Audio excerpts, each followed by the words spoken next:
Obviously, Davie Martindale, Livingston's first team manager. At this moment in time, life's not too shabby, to be honest. I'm a Premier League football manager, managed to keep Livingston in the Premier League for the last 4 years, so it's all good at this stage in the season. 20 years ago, 27 at that point, I was probably running my own businesses, had a couple of pubs. One in Edinburgh, actually two in Edinburgh at that point, one in the Grass Market, one in Morningside, and I had a pub in Livingston, a bar restaurant in Livingston. It was fairly successful. Reading between the lines, you know, it's probably had a lot of liquid cash, which probably never helped me at that point in time, and maybe the decisions that led me to going to prison, looking back now, but it's all hindsight. What do you mean the final moment it went wrong? Probably myself not actually realising actions have consequences. That's probably the biggest one for me. Greed played a huge part in my prison sentence or my criminality.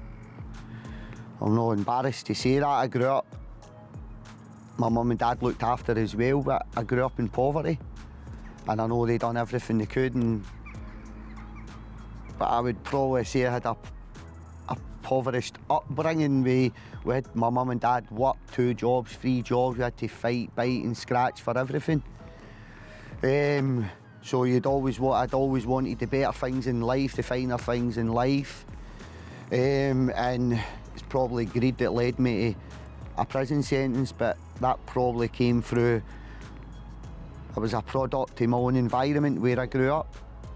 I don't know if people can relate to that, but your social standing within the community that I grew up in was quite impoverished. Craigshill was, I dare say, a nice place to stay. It felt like that at the time, but looking back, I was definitely a product of that environment. Probably a wee bit of life experience from someone on the outside looking in, or academia. I think if somebody, I didn't really put a great importance onto academic or going to school. I was quite good at school, but I never really put a massive importance going to school and coming away with the qualifications that, on the flip side, coming out give you a much better chance in life, or maybe going to college, maybe going to university. I didn't think where I grew up or university was an option for me personally, or for someone like me. I didn't realise that was an option for Davie Martindale at that point in time. So looking back, probably missing just that wee bit of life experience, that wee bit of tutorage from someone out with your social environment. Does that make sense? Yep. So obviously at school, I think I probably left school 12, 13 properly. Just never went to school, went to school sometimes, went to school when gym was on and you play for the school football team. Never really applied myself properly at higher education. I think I left with one, was it O-levels at that point, A-levels, I can't really remember, but I left with English. That was it. I don't even think I sat any other exams. Never even turned up to any other exams. It wasn't till later on in life, a defining moment. I got arrested in April 2004, and I knew at that point in time I had to change my life, but it's alright saying I need to change. We've all probably went through a process similar. How do you change your life? That's a big one for me. I thought, you know what, to be taken a wee bit more serious in the professional world, I probably need a piece of paper to show that I've got that skill set, I've got that knowledge to be able to do a job properly. And you always relate university to getting a better job. Getting a better job means more money, so again you probably go back to the financials. And in 2004 I was sitting in a police cell in London Road, just not far from Parkhead, and I knew I had to change my life. And I made that conscious effort, and I came out, I was going to look into university courses. Didn't know, I knew I was guilty, I knew I was going to prison, didn't know for how long or when I would end up in prison. Obviously the court system's not as easy as that also. So as soon as I came out that weekend, I think I got released, it was Easter weekend, I was in the house on the Tuesday, and I can remember sitting on the computer looking for college courses, and Heriot Walk was the closest place and they'd done construction. I thought, you know what, I'm good with my hands, I've got a construction mind, I'm kind of quite good with DIY, stuff like that. And I thought, you know what, I'm going to get myself off to university and I'll see where it takes me. At no point did I believe it would take me to finishing my honours degree so many years later, but I managed to spend 2.5 years at Heriot-Watt University, and that was a turning point in my life, not just the educational part, but my social environment changed also. I played a big part of university life, played a lot of football, played for the university football team, done wee bits and bobs in coaching, met a different social circle of friends, and was at university for 2.5 years to October 2006, where I obviously got in prison and I got sentenced to 6.5 years. Absolutely huge in life. I was fortunate enough that Heriot-Watt allowed me to return to as a mature student when I got released from prison. It actually allowed me to return while I was in prison for the last year of my sentence. And Livingston Football Club in particular gave me a massive second chance, but I do believe it was Heriot-Watt initially that allowed me to go and finish my degree, get my honours degree, and I think that allows people to take you a wee bit more seriously in life as well.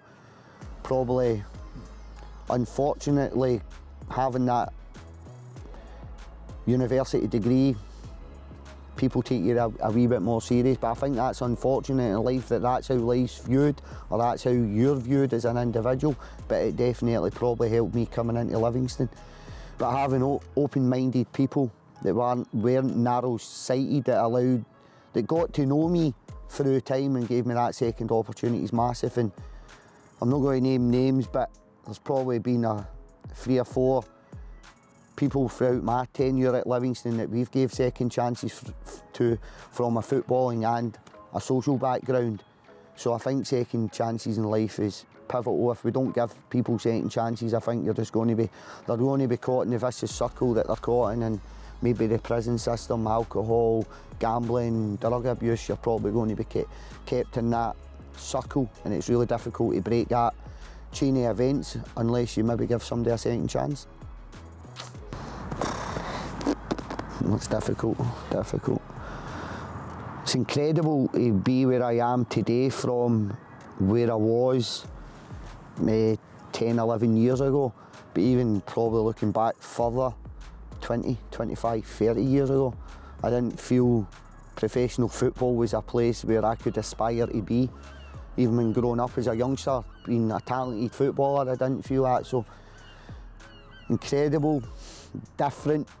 It's been very different for the probably career path that I thought my life was going to take. You never envisage your life to be as different or as crazy as what it has been when you look at the story and your backstory and the pathway to where I am today. And it's weird, but no regrets, and I know that's probably 2 words, but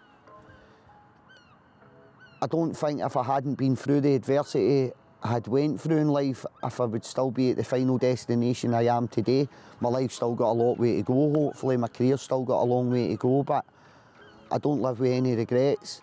Do I regret some of the stuff I've done in life? Of course I do, but I think that adversity in my life's played a massive part in who I am today, which has led me to be sitting here talking to you guys. I'd just like my career progression to keep an upward trajectory, but that's going to be very difficult in management, because there's generally 2 things in management that happen to you. You leave the football club, you either leave the football club through being unsuccessful and you get sacked, or being through successful and maybe leaving to go to another team. So I'd like my career progression to keep being an upward trajectory, but I'd like that to still be at Livingston, to be honest. But I think there's still there's a bigger road for this football club to travel along. I came into the football club when we were in the Championship with Rangers, Hibs and Hearts. We got relegated to the Scottish League One.